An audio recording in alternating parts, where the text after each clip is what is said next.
We provide you the platform to turn your dreams into reality. Give wings to your aspirations with KR Mangalam University. नमस्कार, मैं हूं प्रेरणा और आप देख रहे हैं न्यूज नेशन का digital platform. This video is co powered by KR Mangalam university.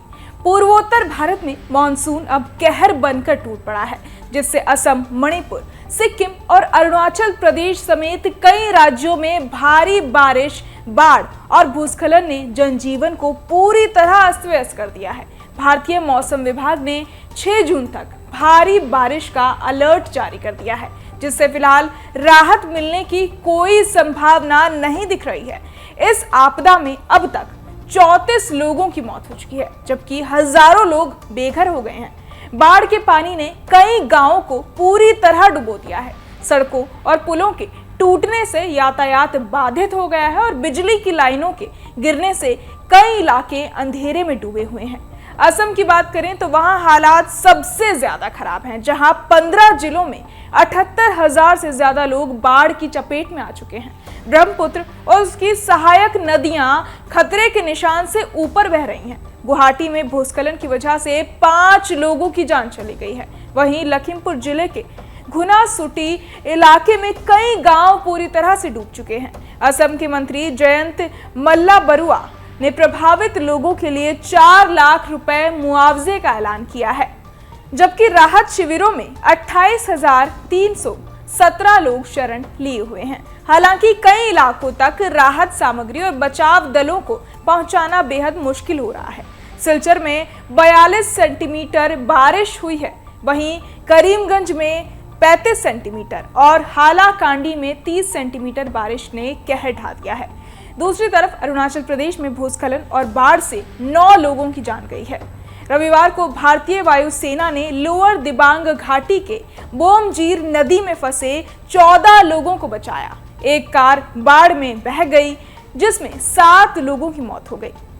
Kibithu में 17 सेंटीमीटर, हायुलियांग में 15 सेंटीमीटर बारिश रिकॉर्ड की गई है। भूस्खलन ने कई सड़कें बंद कर दी हैं, जिससे गांव मुख्य इलाके से कट गए हैं। मेघालय और मिजोरम में भी हालात खराब हैं। मेघालय में 6 लोगों की मौत हो गई, जबकि मिजोरम में 6 लोगों की जान जा चुकी है। मिजोरम में एक होटल भूस्खलन की चपेट में आ गया, जिसमें 3 म्यांमार नागरिकों की मौत हो गई। त्रिपुरा में 1300 से ज्यादा परिवार बाढ़ से प्रभावित हुए हैं। त्रिपुरा के मुख्यमंत्री माणिक साहा ने राहत और बचाव कार्यों को तेज करने और लोगों को सुरक्षित स्थानों पर पहुंचाने के निर्देश दिए हैं। मौसम विभाग ने 4 जून तक भारी बारिश की चेतावनी जारी की है, जिससे लोग बेहद परेशान हैं और भयभीत हैं। रविवार को केंद्रीय गृह मंत्री अमित शाह ने असम, मणिपुर, सिक्किम और अरुणाचल प्रदेश के मुख्यमंत्रियों से बात की और हर संभव मदद का आश्वासन दिया। अमित शाह ने कहा कि मोदी सरकार पूर्वोत्तर भारत के लोगों के साथ मजबूती से खड़ी है। सेना और आपदा प्रबंधन की टीमें युद्ध स्तर पर काम कर रही हैं, लेकिन हालात की गंभीरता को देखते हुए चुनौतियां कम नहीं हैं। मौसम विभाग ने कहा कि 1 जून से 5 जून तक तेज बारिश, आंधी और बिजली गिरने की घटनाएं जारी रह सकती हैं। हालांकि 5 और 6 जून को बारिश में थोड़ी कमी आने की उम्मीद है। बावजूद इसके लोगों को सतर्क और सुरक्षित रहने की सलाह दी गई है।